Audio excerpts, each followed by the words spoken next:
Saludos, amigos y amigas de La Respuesta.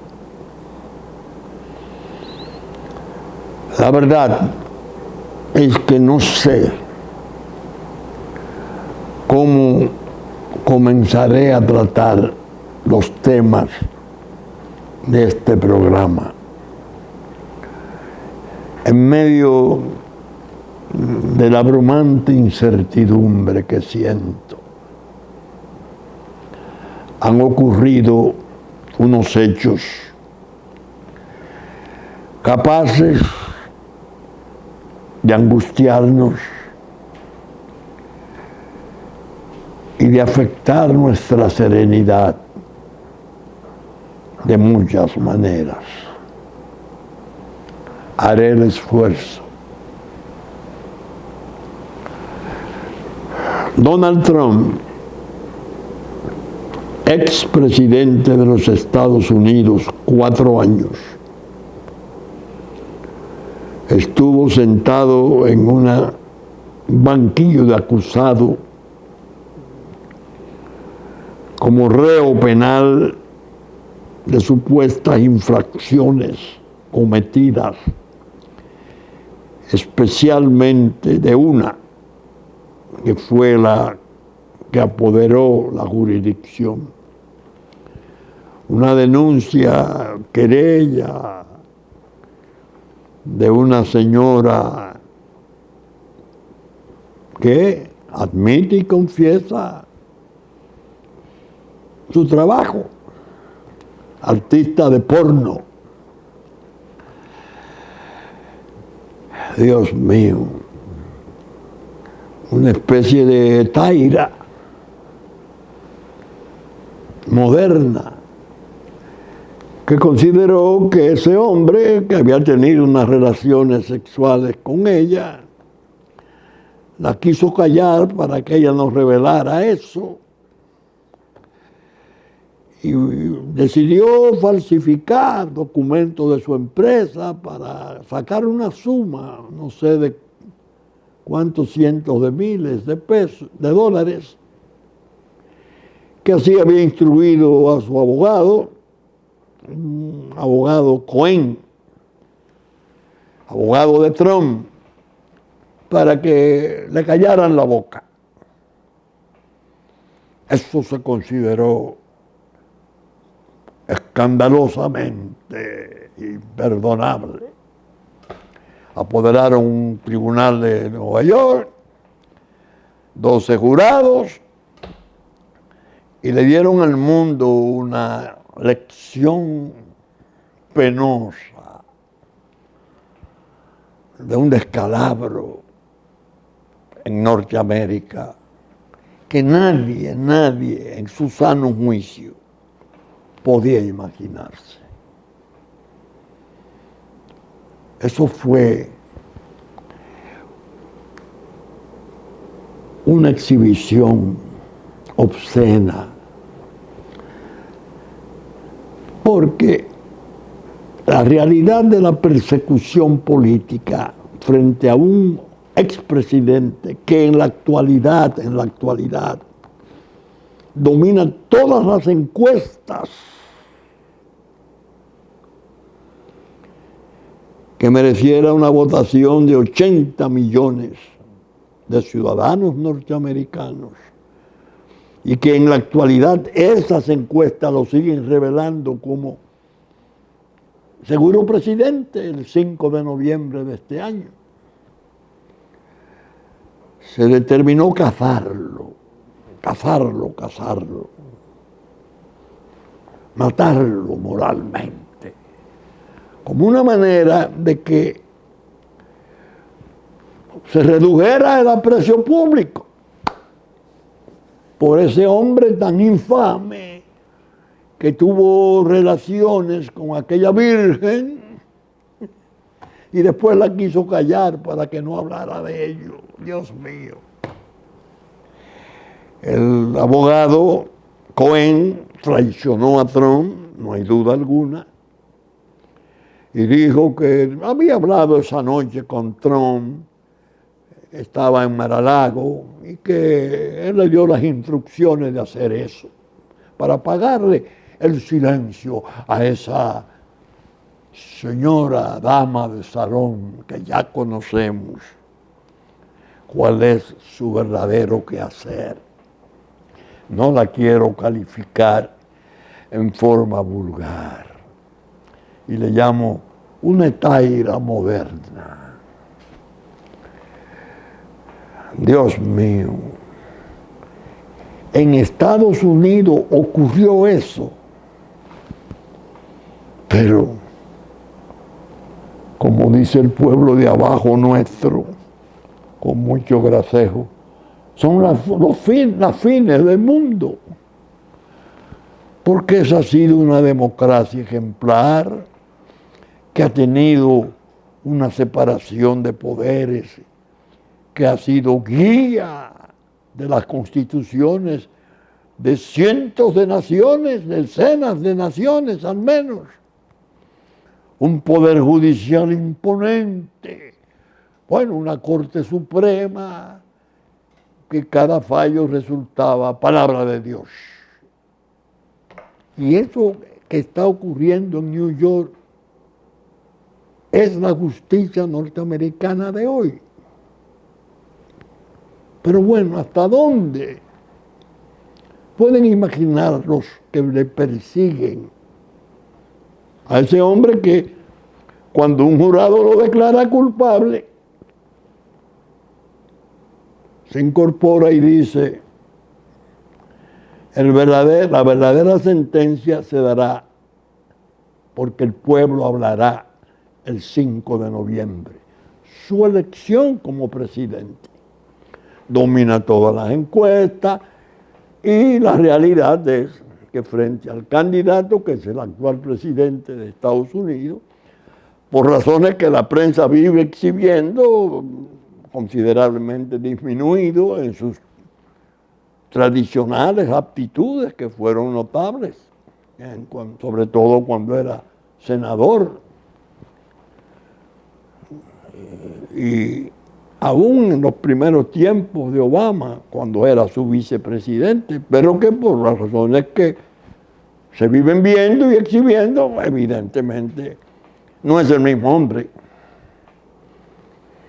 Entonces, el juez, Dios mío, le han sacado que su hija es una activista, recaudadora de fondos, fanática del presidente Biden. Eso lo ha publicado la prensa, ¿no?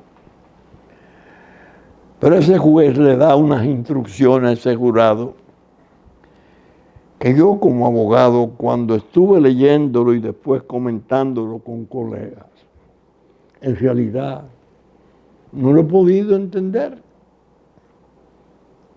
Regularmente, tradicionalmente, inmemorialmente, un miembro de un jurado que no esté convencido o que tenga la duda razonable sobre una culpabilidad, impide el fallo. Este juez, antes de que el jurado se retirara a deliberar, le dio una especie de reglamento nuevo. Dijo que eso de un solo disidente no era realmente lo pertinente.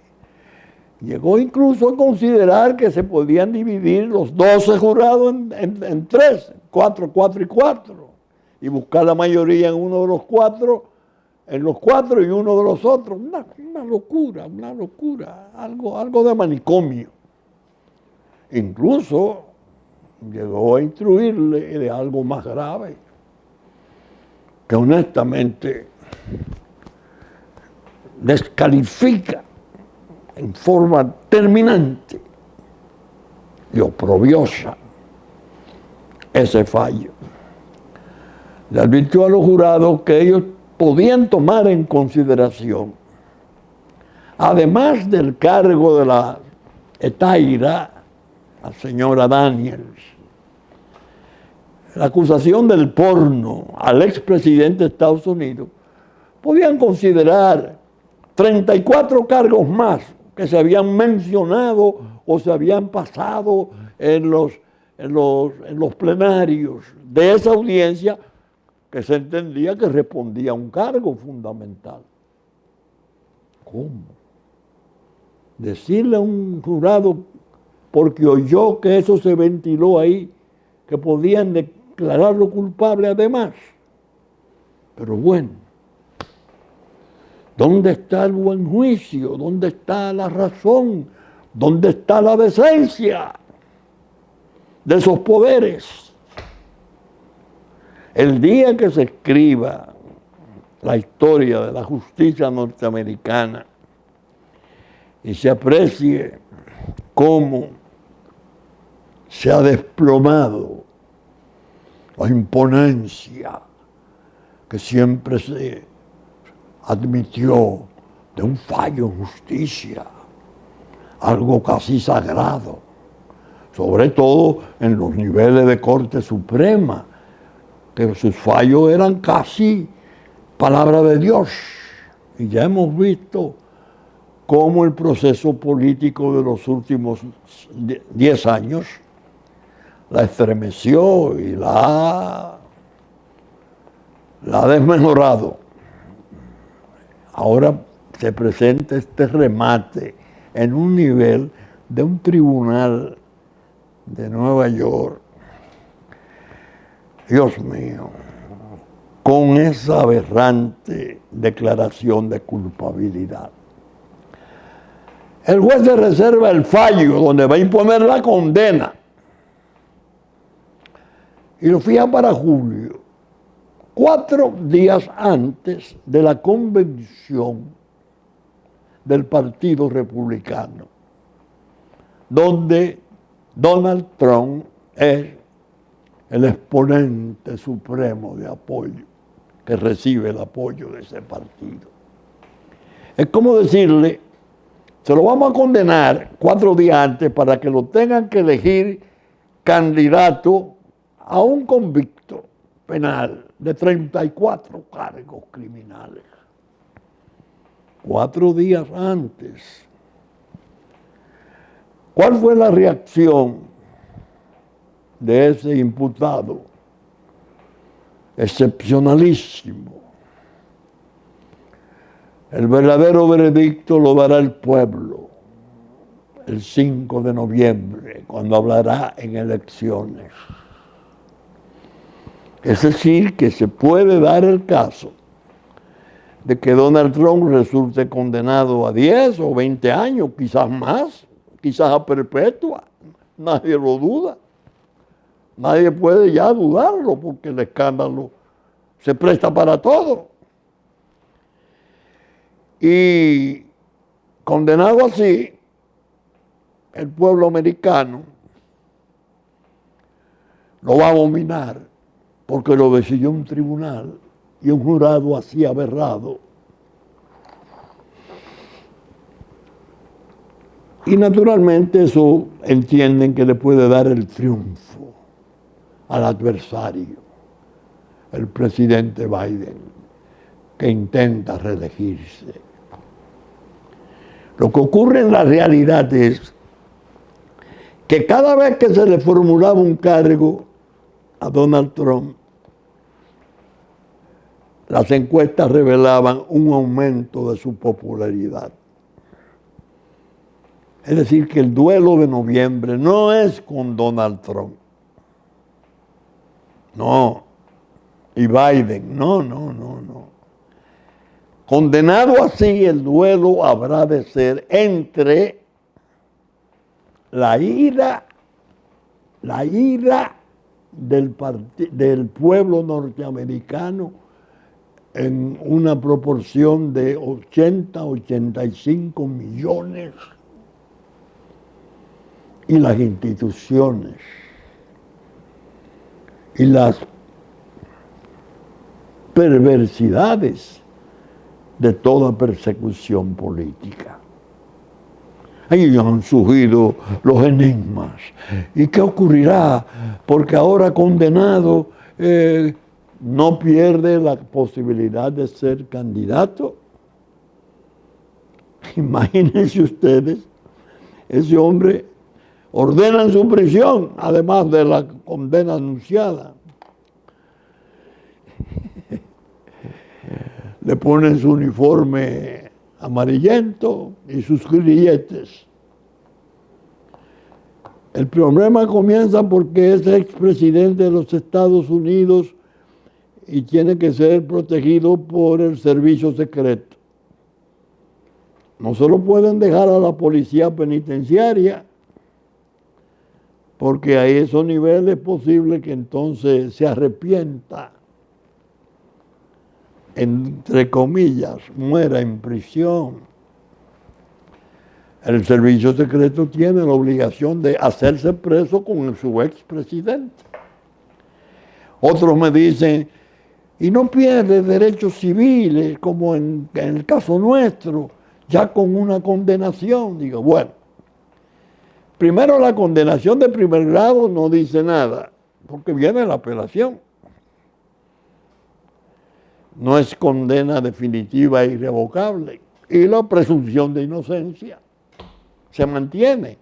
Y las normas y las costumbres y lo que ha sido Estados Unidos como Estado, como superestado, no tienen la prohibición de que un recluso no pueda ser candidato. Es decir, que el duelo va a ser, se dije, no entre Trump y Biden, sino entre el malestar, la soberbia, la ira de 80 o más millones de norteamericanos, que es posible que con esta experiencia se haya dado mejor cuenta de que los peligros del autoritarismo persecutorio ha hecho su aparición en Estados Unidos en esos niveles.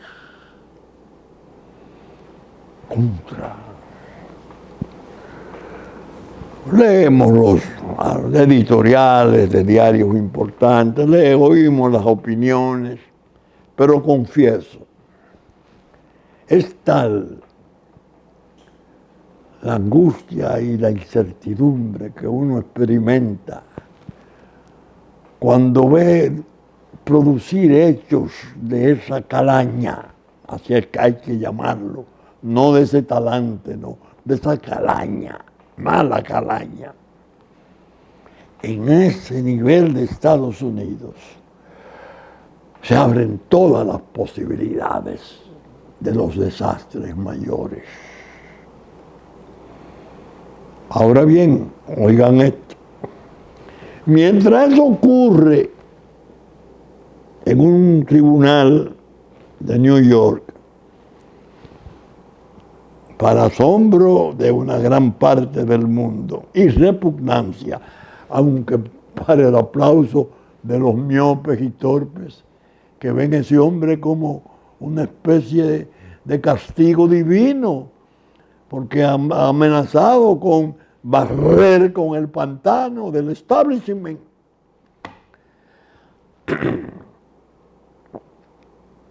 En medio de ese espectáculo terrible, aparece una noticia. A muchos quizás le pase de largo. A mí no. El portaaviones Dwight Eisenhower, uno de los buques insignias de la flota norteamericana, flota de guerra, navegando en el Mar Rojo, en ese mismo momento recibía un manojo de misiles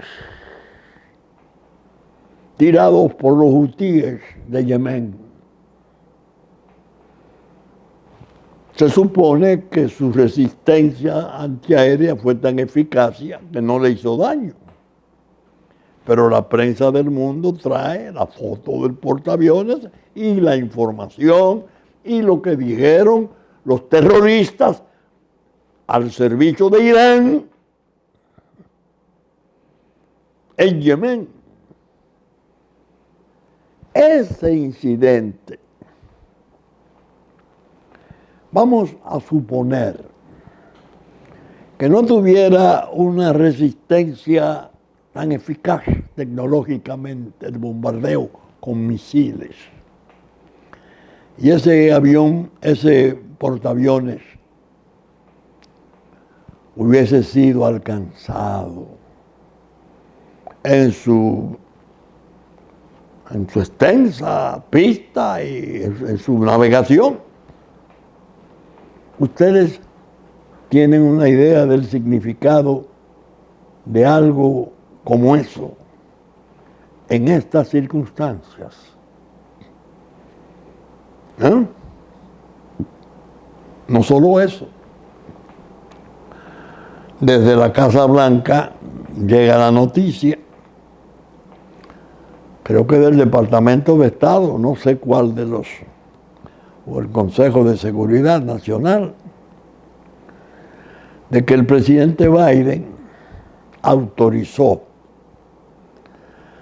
a Zelensky, presidente ya no titular, porque venció su periodo, de Ucrania, pero sí presidente de la guerra, comprador del armamento,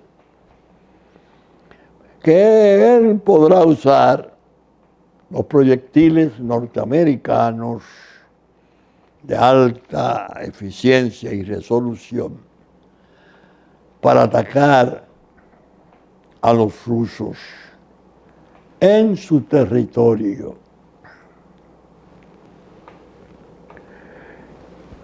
Cuando yo leí eso y comprobé que no era una fake news, sino realmente una posición, porque surgieron los apoyos de gran parte de las naciones de la Unión Europea, Francia creo que también, el Reino Unido llegó a ser amenazado por Putin, que hace 10 días les dijo: si atacan territorio ruso con el armamento que ustedes han ofrecido, nosotros los vamos a atacar. A Inglaterra. Ahora que Estados Unidos acaba de autorizar eso, ¿cuál va a ser la respuesta del señor Putin, que amenazó a Inglaterra si hacía tal cosa? Que sus armas se utilizaran ya contra Rusia, Rusia territorial.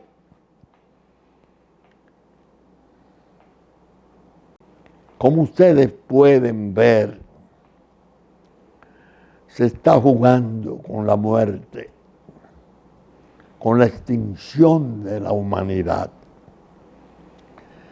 en medio de tantas torpezas y tantas oscuras intenciones.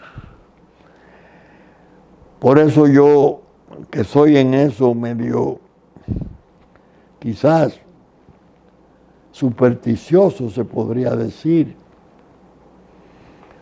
el buque enorme lleva el nombre de Dwight Eisenhower, el jefe de las fuerzas aliadas en la Segunda Guerra Mundial,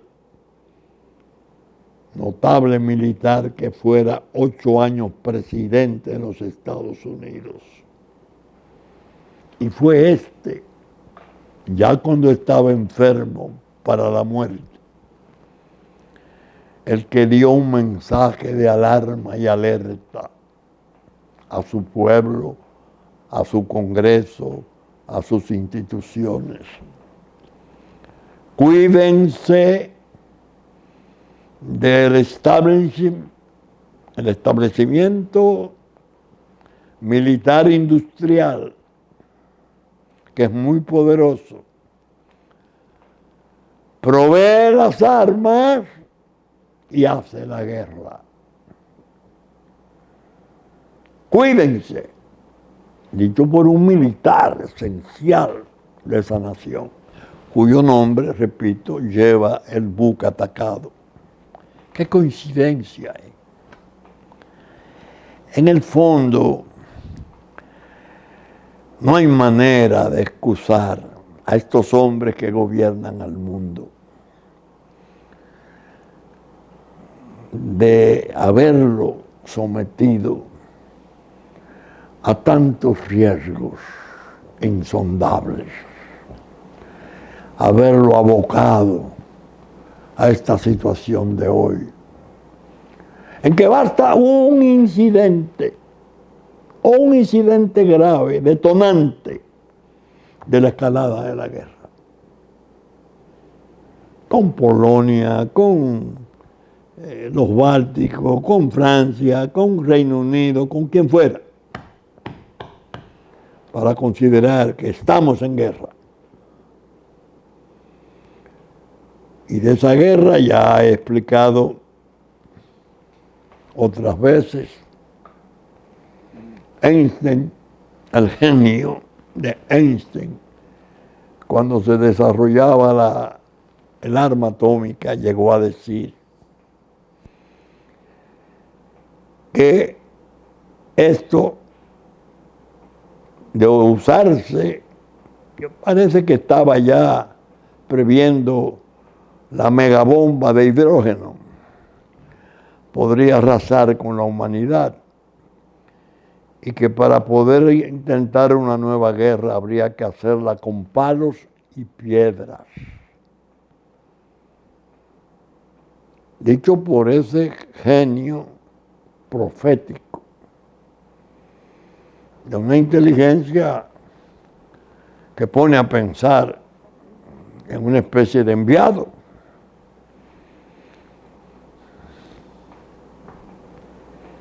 Esa es la situación que tenemos hoy en el mundo. Por eso dije al principio, abrumado como estoy, temo que no podré expresar cuanto pienso. Estoy sublevado espiritualmente. No es posible. Quizás mi larga vida me acentúe el sufrimiento, porque yo fui adolescente, testigo precoz del horror de la Segunda Guerra. Y durante 5 años horribles de 60 millones de muertos, pude enterarme por los medios de entonces y tomar partido, porque ya era suficientemente alerta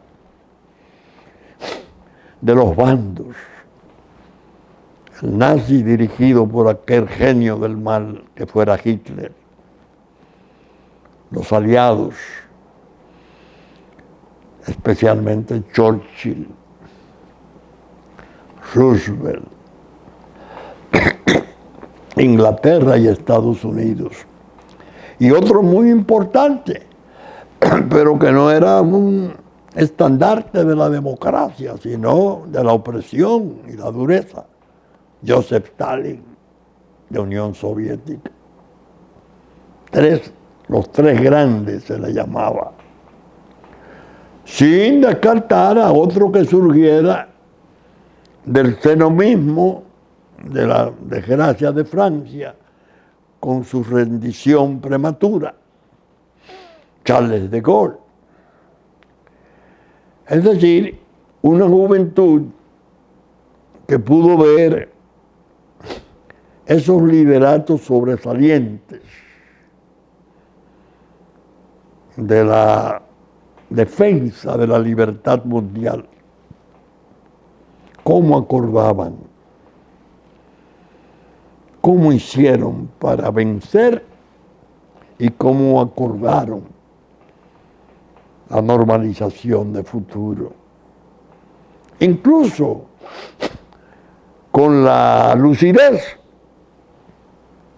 y el encanto, se podría decir, de un hombre tan interesante como lo fuera el general George Marshall, asesor militar de Franklin Delano Roosevelt, que no quiso en la victoria que se cometieran los mismos errores de la Primera Guerra Mundial con el Tratado de Versalles y la esclavización de Alemania,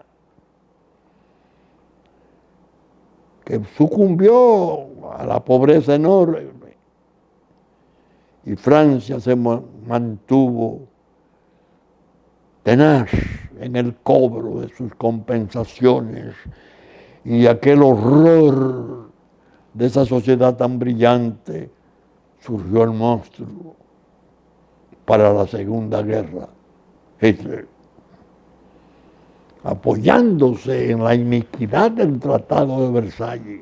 Marshall, no señor, Alemania ser reconstituida, y lo lograron, el plan Marshall, y se dividió y se liberó la propia Alemania de la Unión Soviética, que había tomado una parte como consecuencia de su victoria que, se ha de decir, costó 20 millones de muertos. Hay que ser justo en esa situación. De manera que el momento no es apropiado para entretenerse con la chismografía del día a día nuestro. No. Tantas cosas feas, desilusionantes, tan escasa y opaca la calidad humana de un quehacer político rebajado, no deben de ser preocupación de este programa por encima de preocupaciones como esas que señalo, de los grandes peligros del mundo que son nuestros. ¿Por qué son nuestros? Antes de hablar sobre esto, debo de apuntar algo. China le hizo un cerco militar a Taiwán por aire, mar y tierra nunca visto. Se llegó a sospechar que era fruto de las conversaciones de Xi Jinping con Putin en la visita que éste hiciera a China, que habían posiblemente acordado: ataca a Taiwán, que yo voy a terminar en Ucrania. Esas dos superpotencias nucleares y espaciales.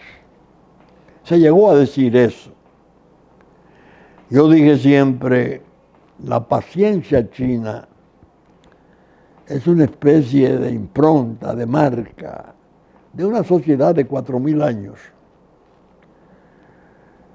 Y es posible que ellos, teniendo las posiciones favorables de solo una China, del Kuomintang, no se precipiten a un trastorno de guerra.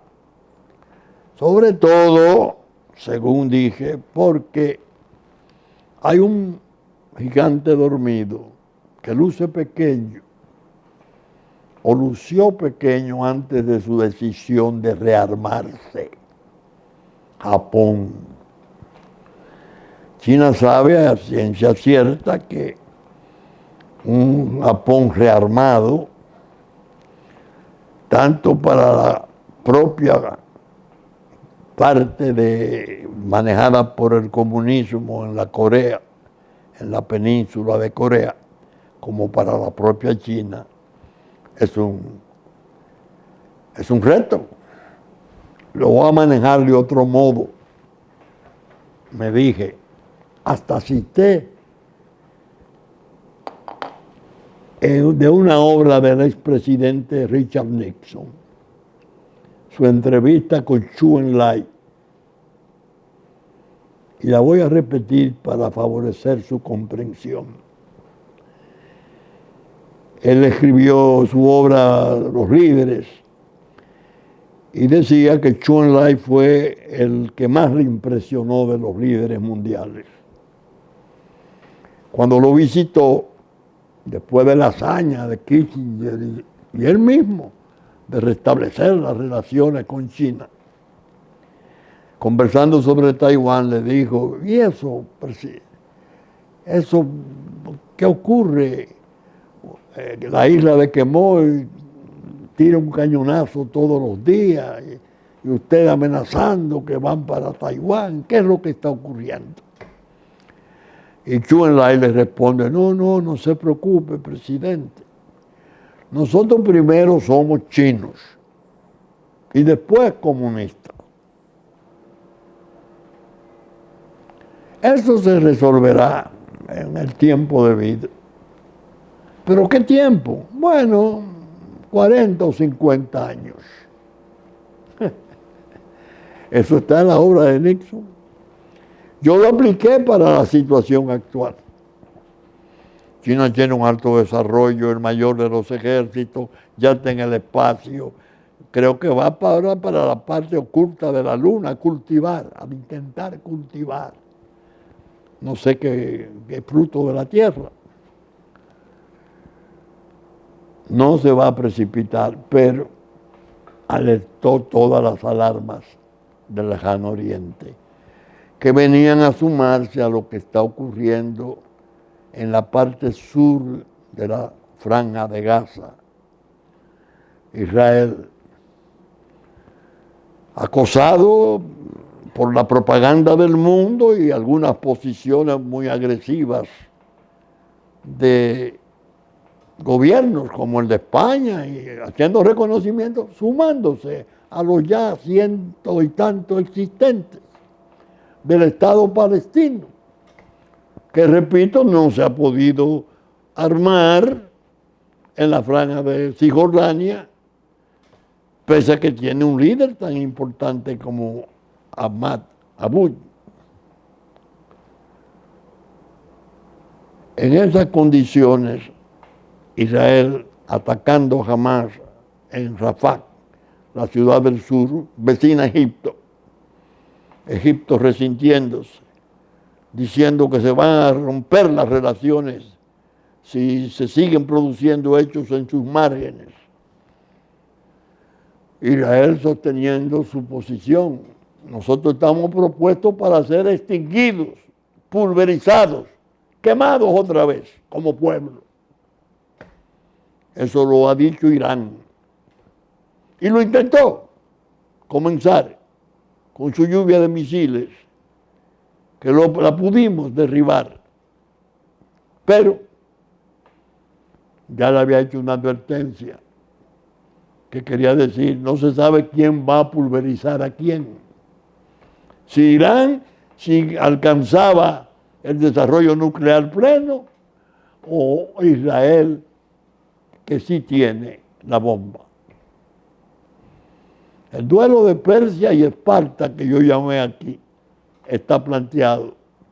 Hezbollah, el otro brazo largo, armado, adueñado del Líbano. Un conjunto de situaciones mundiales que hay la necesidad de considerar como una enorme desgracia de la humanidad que sus líderes no hayan sido capaces de armar la paz. Pero bien, nosotros acaban de designar al primer ministro Gary Conille en Haití, una decisión del Consejo de Transición y se dice, este era primer ministro y renunció cuando se firmaron unos acuerdos con el senador dominicano Félix Bautista. Creo que de 4 contratos a la vez, el mismo día, algo así, sin concurso, de alrededor de 400 millones de dólares. Una situación que él denunció entonces. Él vuelve al mismo puesto ahora. Se podría pensar, tiene un arma, una espada de Damocles, para lograr minar, romper todo sueño de unidad nacional. ¿Por qué? Porque ese senador, el más votado que fuera en las penúltimas elecciones, y ahora creo que resultó favorecido por un voto altísimo en su provincia, es un hombre del hábitat del líder fundamental de la oposición política, Leonel Fernández. Es decir, ya no es solo el peligro de que la Secretaría del Tesoro de Estados Unidos, apoyándose en la ley Kempton, que ya figura el nombre de ese senador en una lista que está en el escritorio del presidente de Estados Unidos, entre los que han cometido manejos fraudulentos de fondos internacionales, porque se referían además el caso de Haití al manejo del programa de Petrocaribe, los fondos de Petrocaribe, de Venezuela, de la Venezuela de Chávez,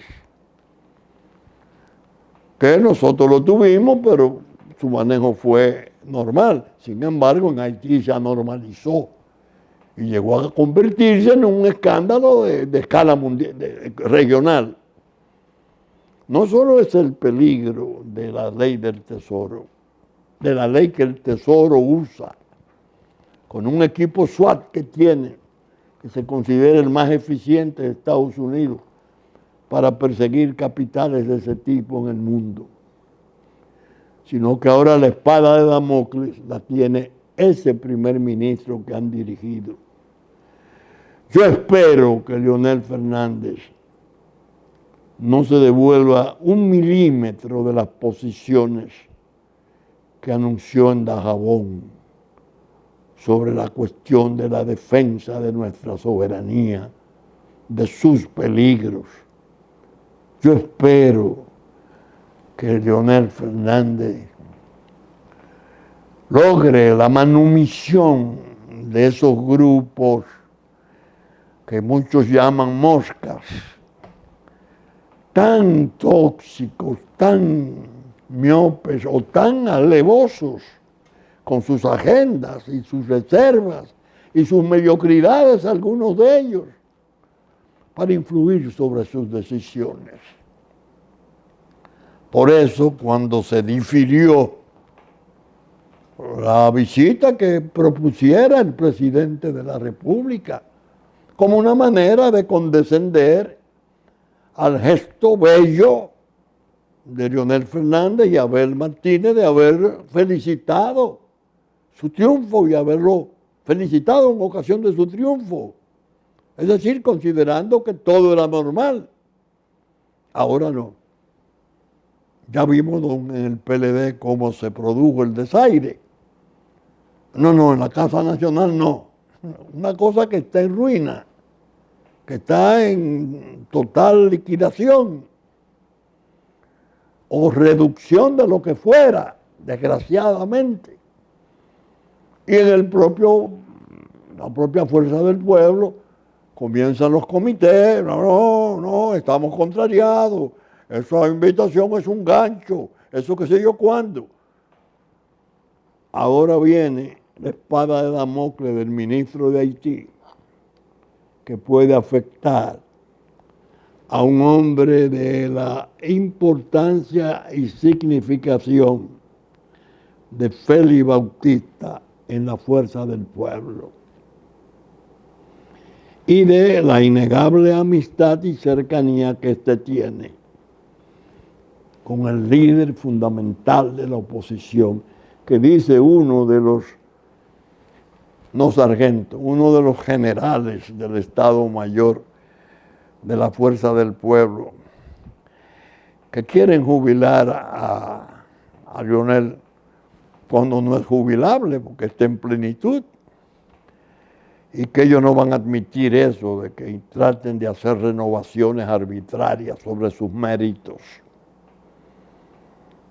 Bueno, pero hay un instrumento para molestar esas decisiones. Luis Abinader, yo le ruego a Dios que le dé fuerza, valor, templanza, coraje para mantener sus posiciones. Que no se devuelva ni un minuto, ni un milímetro. Al contrario, que enfatice su posición de la defensa nacional ante esos riesgos. Que se ha visto ahora, oigan cómo es, vamos de un misterio para otro. Kenia aplaza la entrada, la traída de sus tropas de policía o de soldados, ¿no? Eso no se sabe, de su legión extranjera. No sé cuántas semanas, 2 o 3 semanas fue lo que se dijo. Nosotros dijimos el asesinato horrendo de la pareja de esposos misioneros y del director del orfanato haitiano, que cuidaban niños huérfanos abandonados por el terror de las pandillas, la quema de sus instalaciones, las torturas y cuanto hicieron frente a esos 2 iluminados jóvenes norteamericanos que solo estaban sirviéndole, casi como enviados del Señor. La piedad frente a ese drama de los niños huérfanos.